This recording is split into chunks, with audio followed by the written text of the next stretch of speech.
No, I'm no completionist, and just like you, I'm a regular gamer with an acquired taste for stealth action espionage fiddles. They played us like a damn fiddle!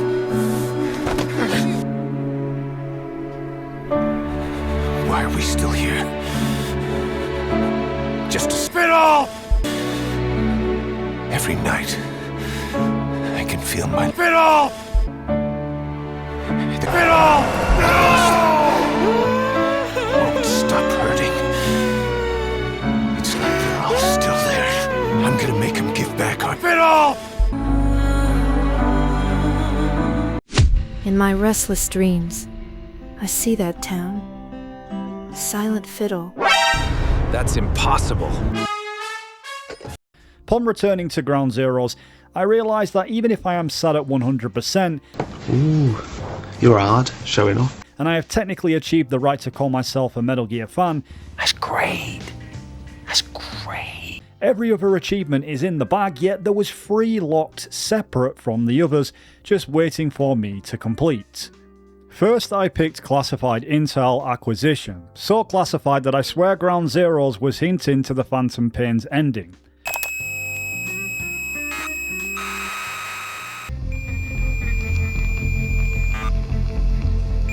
The achievement in question is Infiltration, So what exactly is this wonderful mission? and to complete this wonderful mission, I have to escape on the back of a truck. And it sounds super simple, right? Well, not exactly, because the truck driver only stays for a limited amount of time, and if you're not quick enough, it's mission failed. Mission failed, boss! So after trial and error, I found the perfect infiltration formula to get in fast, grab the cassette tapes and leave. And as you guys know, you're meant to meet up with an but after completing the mission several times before, I know what I'm looking for. Oh, and this is a challenge video, so in this mission there's no weapons, and we're not allowed to use any items, nothing. This includes no traces, because I'm a ghost in every sense of the word. You can't let anyone see you. You can't let the enemy know you're there. This is a stealth mission. You're a ghost, Snake, in every sense of the word. So ironically, we enter the same way we're meant to leave. Some may say, isn't it counterproductive to hop out the truck when I could just stay inside, giving me a fast way to infiltrate from within? Good point, yet being on hard mode makes that a lot more challenging. Aside from the additional soldiers, their field of vision is much greater. Plus, if I'm going to grab both cassette tapes, I need some time. So instead, we have to beat the truck on foot, and boy, is this a fun method. Oh boy, yeah. Going in, you jump straight out of a truck and run straight towards the fence. By running from the watchtower distracts the guard above so he doesn't see you running ahead. Next point is just charging directly west, near enough hugging the wall. You cannot make one misstep though, because I noticed if you wasn't quick enough, the guy on the east tower spots you almost every time. That said, charging directly north to the facility, you're greeted by a big old fence. I snuck where the leaves were covering to give me some cover, because sometimes you can be a little too fast and the guard ahead hasn't walked in the opposite direction yet. And this annoyed the living shit out of me. Running to the orange cone is the perfect marker. Just before you pass it, you can just slow down and crouch walk, and just as you make it near the red door, you can charge directly into the facility. For a long time, my methods were lacking, because instead of running around the power supply, I would go inside, turn on the power, and then try sneak through the door on the west. However, the guard always spotted me from way back. I was simply wasting too much time that I learned bolting straight around up and over the shed was definitely the best method. Since he slightly sees you, that stalls him enough just for me to grab the first cassette tape.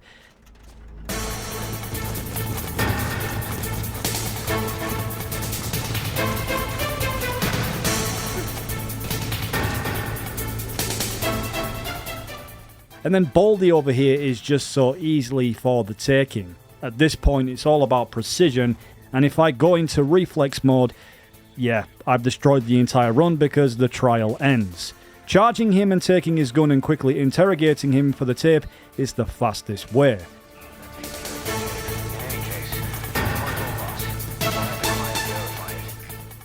This is where the most annoying guard of all time makes his appearance, and because of the lack of time and bad strategy, you run into him almost every time near the stairs if you followed my old method, but not this time. However, we need to go prone and do a few barrel rolls, and our boy is right on schedule. Boy, he's right on schedule. So much so that we beat the truck. So the best part now happens, because the true authentic cassette tape we need is actually being held in the captain's tower. However, there's a little sneaky surveillance camera pointed right at it, but luckily for us, we just shut the entire power supply down.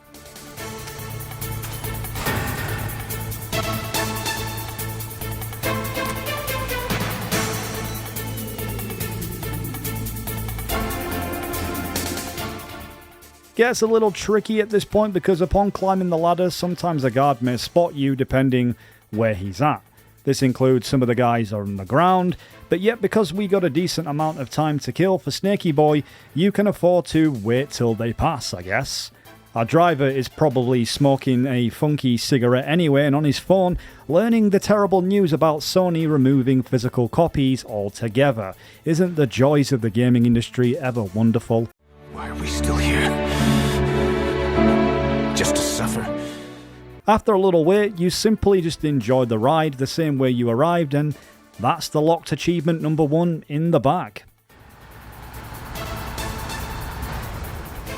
Retrieval complete. I don't think that could have gone any better. That's why you're the man in charge. So now we have to rescue the Intel operative who just so happens to be the man himself. The achievement is fitting for the objective of this locked trophy that we have to be a pacifist as much as possible, so no lethal weapons are allowed. Luckily, we're equipped with an infinite Ergen 5. Infinite ammo. A non-lethal revolver with plenty of stopping power. Usually we would just go balls deep using a fictional hybrid weapon based on the real-life FNFNC with a grenade launcher attached. Well, you know, since MGS5 cannot legally license real gun names, but oh well. The objective is simple enough: fly in a badass helicopter. I'm going to get into this helicopter now. And rescue Hideo Kojima himself. Oh fuck, did I say his name wrong? He has got an interesting cassette tape with our name on it. The hungry purple dinosaur meets the kind zingy fox, the jabbering crab, and the mad whale, and started vending and quacking. That's fucked up. Along the way, I pick off enemies, and doing this with a shitty revolver made this mission so brilliant, because if you know your boy, he loves a good challenge. The great thing is that it only takes 1 bullet to connect, but you have to get a feel for how many rounds that you have got left. Well, just in case there is several dudes in close proximity shooting at you. The moment it becomes increasingly harder is when trying to ward off enemies with rocket launchers or dudes in vehicles, and at points like this. Not to mention the twat firing the AA gun at you constantly.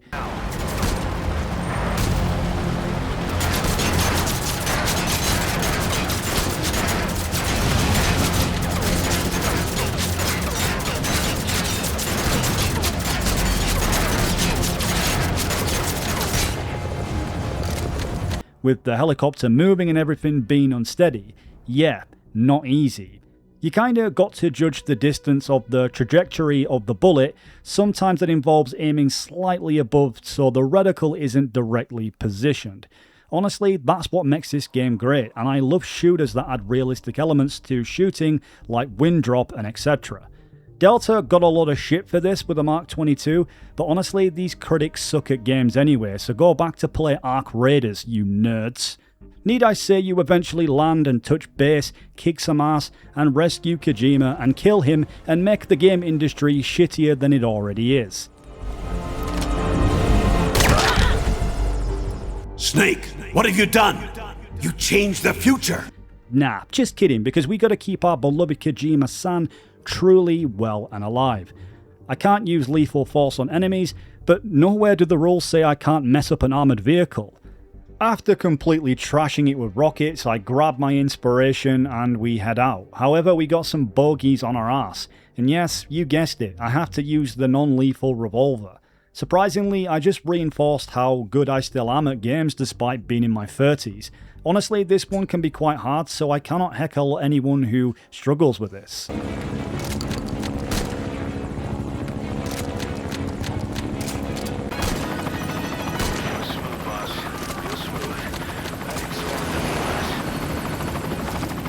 So after being a complete boss, messing shit up at Camp Omega, we finally get the validation we've always wanted from Kojima himself.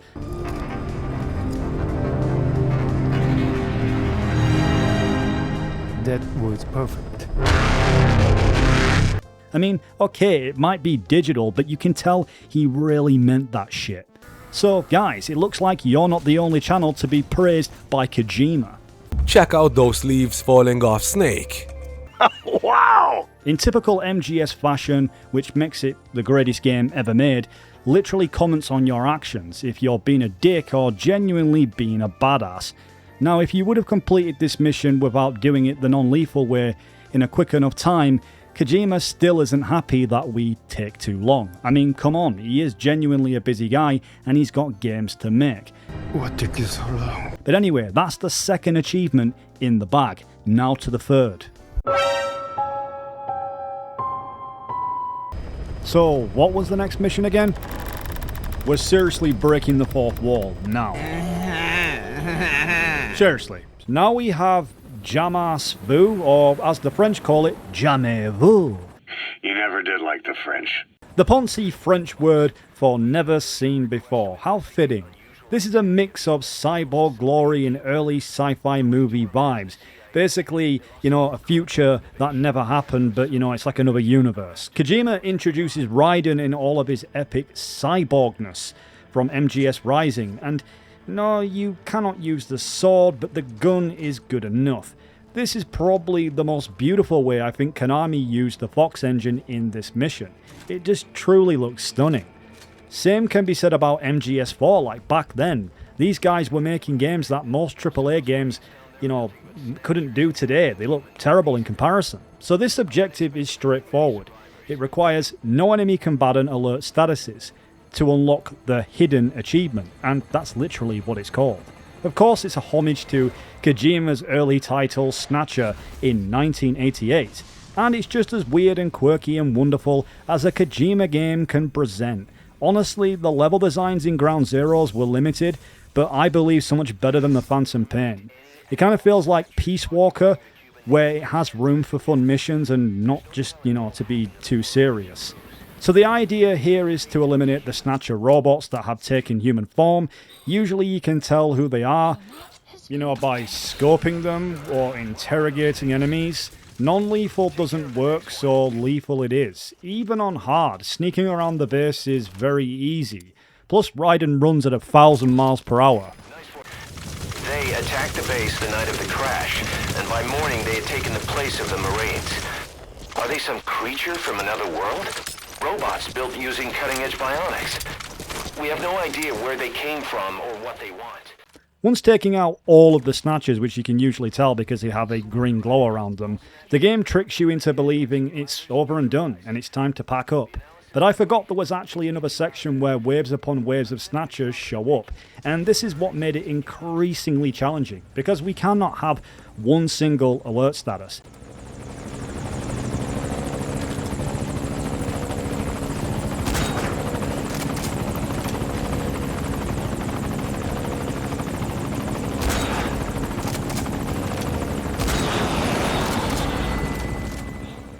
But the good news is I still saved some of my suppressor on my rifle and brought a sniper to pick them off at long range. If you haven't played these missions according to the trophies or achievement rules, go boot up your device and play Ground Zeroes. Trust me, it's just bags of fun. With everything that's been happening recently surrounding the gaming world, and the world in general has been really depressing, it's like the world hasn't been the same. It's rare we get many iconic titles anymore, and to be excited about much. Hence why we go back, and honestly it's not a bad thing. There's tons of games in the older generation that we haven't even touched.